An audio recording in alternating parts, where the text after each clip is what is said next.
नमस्कार दोस्तों, स्वागत है आप सभी का आपके अपने YouTube channel all exam guide गुरु पर। दोस्तों, इस वीडियो में हम पढ़ेंगे एक साथ 100 केमिस्ट्री के क्वेश्चंस। केमिस्ट्री एग्जाम में पूछी जाती है, कंफ्यूजन के कारण गलत होती है। एक ही वीडियो में 100 क्वेश्चंस आपको रेयर ही मिलेंगे। फ्री वीडियो है, पूरा देखिए। अच्छा लगे तो लाइक करिएगा। इसी प्रकार से लेटेस्ट अपडेशन के लिए हमारे चैनल को सब्सक्राइब कर लीजिएगा। रोज हम आपके लिए वीडियो देने वाले हैं, जैसे कि इसके बाद में फिजिक्स और बायोलॉजी का वीडियो मिलेगा, तो वो भी आपको मिल सके इसके लिए चैनल को सब्सक्राइब करके बेल आइकन ऑन कर लीजिएगा। अच्छा लगे तो लाइक करिएगा और अपने ग्रुप में जरूर शेयर कर दीजिएगा। फ्री वीडियो है, सब जरूर देखेंगे। चलिए शुरू करते हैं। तो सबसे पहला प्रश्न है, दो या दो से अधिक शुद्ध पदार्थों को किसी अनुपात के मिश्रण में मिला देने से क्या बनता है? तो इससे मिश्रण बनता है। ऐसे तत्व जिनमें धातु और अधातु दोनों के गुण होते हैं वे क्या कहलाते हैं? तो ऐसे तत्व जिनमें धातु और अधातु दोनों के गुण होते हैं उन्हें उपधातु कहते हैं। विरंजक चूर्ण क्या है? तो विरंजक चूर्ण एक प्रकार से यौगिक है। बारूद क्या है? बारूद एक प्रकार से मिश्रण है।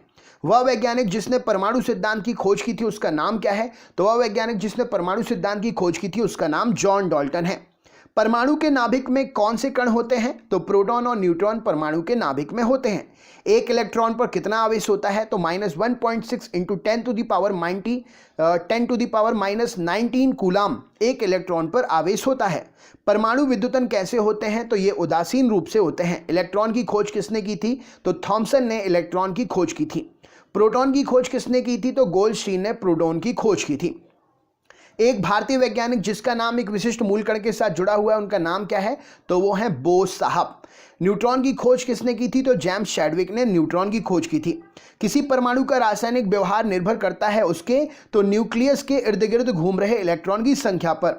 किसी परमाणु के परिक्रमण कर रहे किसी इलेक्ट्रॉन की कुल ऊर्जा कैसी होती है? तो सदा धनात्मक होती है। परमाणु भार का अंतर्राष्ट्रीय मानक क्या है? तो कार्बन 12 परमाणु भार का अंतर्राष्ट्रीय मात्रक है।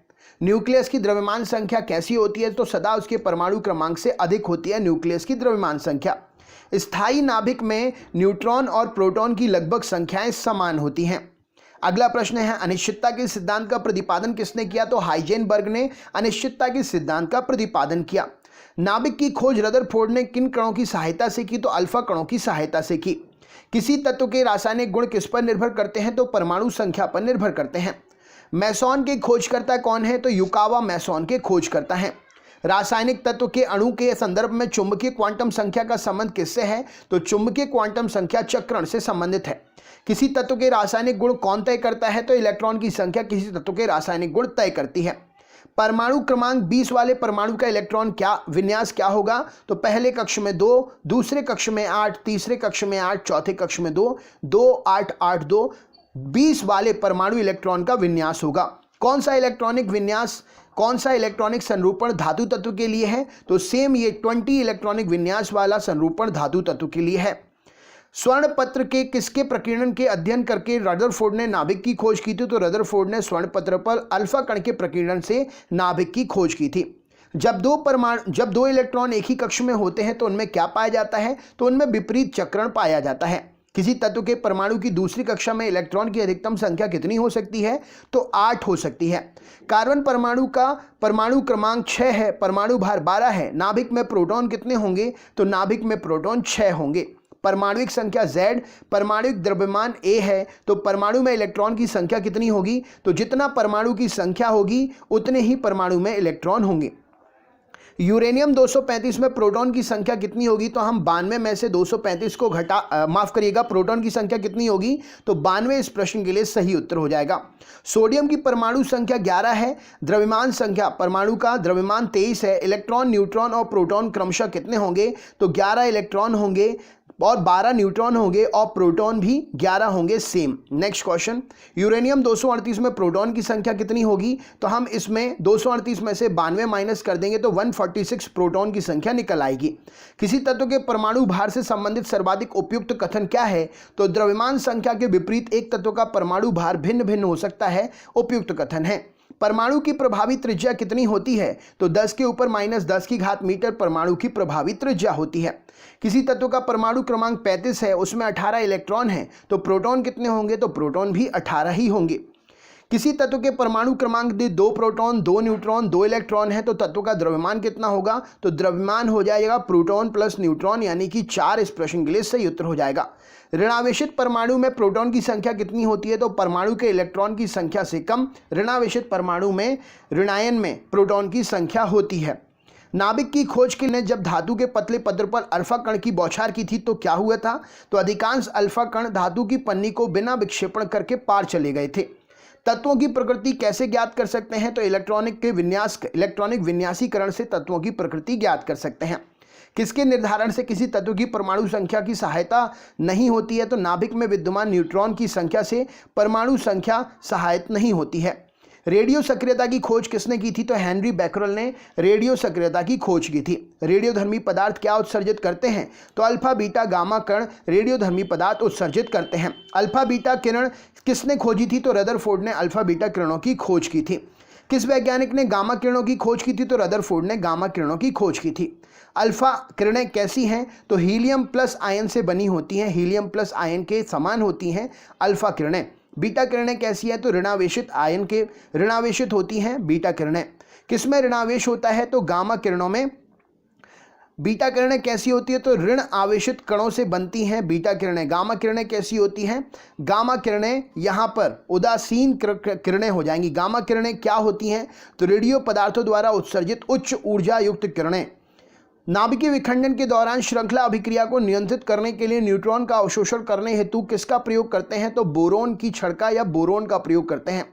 सोडियम में एक बीटा उत्सर्जन के बाद में क्या बनेगा? तो मैग्नीशियम बन जाएगा। किसी रेडियोधर्मी पदार्थ की मात्रा को दोगुना कर दिया जाए तो रेडियोधर्मी क्षरण की दर क्या होगी? तो मात्रा बदलने पर क्षरण में कोई परिवर्तन नहीं होगा, अपरिवर्तित रहेगी। एक रेडियोक्टिव पदार्थ की अर्ध आयु 4 महीने की है, 3/4 भाग खत्म होने में कितना समय लगेगा? तो 8 महीने का समय लग जाएगा। पृथ्वी की आयु का आकलन कैसे करते हैं? तो यूरेनियम डैंटिंग विधि से करते हैं। रेडियो कार्बन डैंटिंग से किसका निर्धारण होता है? तो जीवाश्म की आयु का निर्धारण होता है। परमाणु बम का आविष्कार किसने किया था? तो ऑटो हॉर्न ने परमाणु बम का आविष्कार किया था। परमाणु शक्ति संयंत्र किस सिद्धांत पर काम करता है? तो विखंडन के सिद्धांत पर काम करता है। किस प्रकार की अभिक्रिया से सबसे अधिक हानिकारक विकिरण पैदा होता है? तो विखंडन की अभिक्रिया से सबसे अधिक हानिकारक विकिरण पैदा होता है। सूर्य से ऊर्जा उत्सर्जित होती है, तो सूर्य से नाभिकीय संलयन के द्वारा ऊर्जा उत्सर्जित होती है।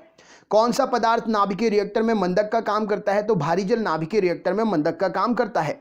विखंडन की प्रक्रिया उत्तरदायी होती है, तो परमाणु बम में ऊर्जा मुक्त करने के लिए विखंडन की प्रक्रिया उत्तरदायी होती है।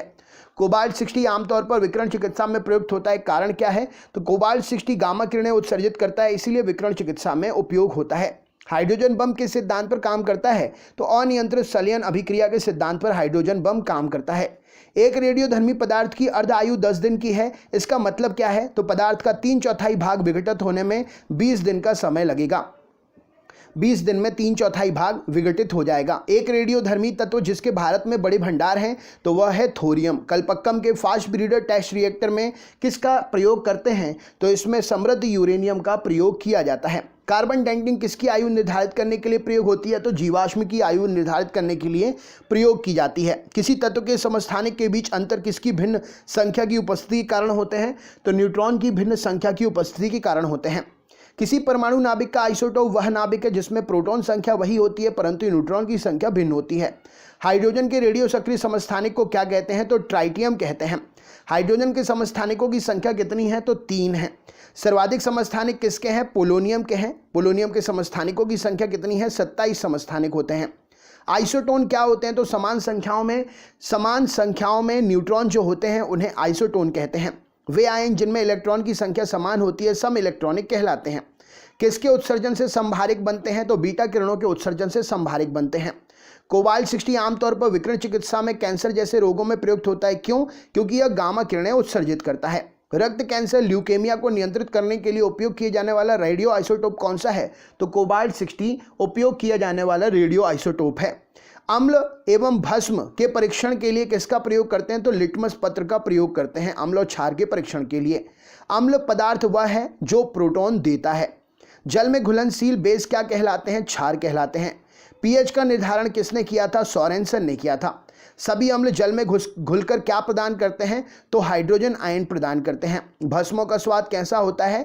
तो बेस का स्वाद खारा होता है। Right answer. किसी एक सामान्य व्यक्ति के रक्त में पीएच स्तर क्या होगा? तो 7.35 से 7.45 पीएच रक्त का होता है। दूध का पीएच 6.5 से 6.6 तक होता है। जो लवण अम्लीय हाइड्रोजन परमाणु या हाइड्रोक्सिल आयन से मुक्त रहते हैं वे क्या कहते हैं? तो सामान्य लवण कहलाते हैं। जल में सामान्य लवण के घोल में क्या होता है? तो सोडियम के धनात्मक आयन और क्लोरीन के ऋणात्मक आयन होते हैं। लवण जो जल को अवशोषण करता है तो हाइग्रोस्कोपिक लवण कहलाता है। पीएच मूल्यांकन क्या दर्शाता है? तो किसी घोल के अम्लीय या क्षारीय होने का मूल्यांकन। अमोनियम क्लोराइड का जलीय विलयन कैसा होगा? तो क्षारीय होगा। H2O का जलीय विलयन NaOH के भरी परख नलियों के विलयन में विभेद कैसे कर सकते हैं? तो H2O और NaOH दोनों को अगर चेक करना है तो हम लिटमस पेपर से चेक कर सकते हैं। कौन सा है? लाल लिटमस पत्र के द्वारा इन्हें हम चेक कर सकते हैं। H2CO3 कैसा लवण है? तो अम्लीय लवण है। किस लवण का जलीय विलयन लाल लिटमस को नीला कर देगा? तो Na2CO3 का जलीय विलयन लाल लिटमस को नीला कर देगा। कॉपर सल्फेट का जलीय घोल प्रकृति में अम्लीय होता है। क्यों? क्योंकि इसमें लवण हाइड्रोलाइसिस होता है। नेक्स्ट क्वेश्चन देखते हैं। स्थिर ताप पर किसी गैस का आयतन कम करने पर उसका दाब क्या होगा? तो आयतन कम करने पर उसका दाब बढ़ जाता है। समान ताप और दाब पर गैसों के समान आयतन में अणुओं की संख्या समान होती है। किसका नियम है? ये एवोगैड्रो का नियम है। गैसों के विषरण का नियम किसने दिया था? तो ग्राहम ने गैसों के विषरण का नियम दिया था। वायु से हल्की गैस कौन सी है? तो अमोनिया वायु से हल्की गैस है। किसी गैस का अणुभार उसके वाष्प घनत्व का कितना होता है? तो किसी गैस का अणुभार उसके वाष्प घनत्व का 2 गुना होता है। तो दोस्तों ये थे 100 केमिस्ट्री के क्वेश्चंस। वीडियो कैसा लगा ज़रूर बताइएगा। फ्री वीडियो है, अपने दोस्तों को ज़रूर शेयर करिएगा। चैनल पर नए हैं, इसी प्रकार के फिजिक्स और बायोलॉजी के वीडियो भी अगर आप प्राप्त करना चाहते हैं तो हमारे चैनल को सब्सक्राइब करके बेल आइकन ऑन कर लें, जिससे उसके नोटिफिकेशन से आपको वीडियो मिल सकें। लाइक करना बिल्कुल भी ना भूलें और अपने दोस्तों को ज़रूर शेयर करिएगा। बहुत बहुत धन्यवाद। आपका दिन शुभ हो।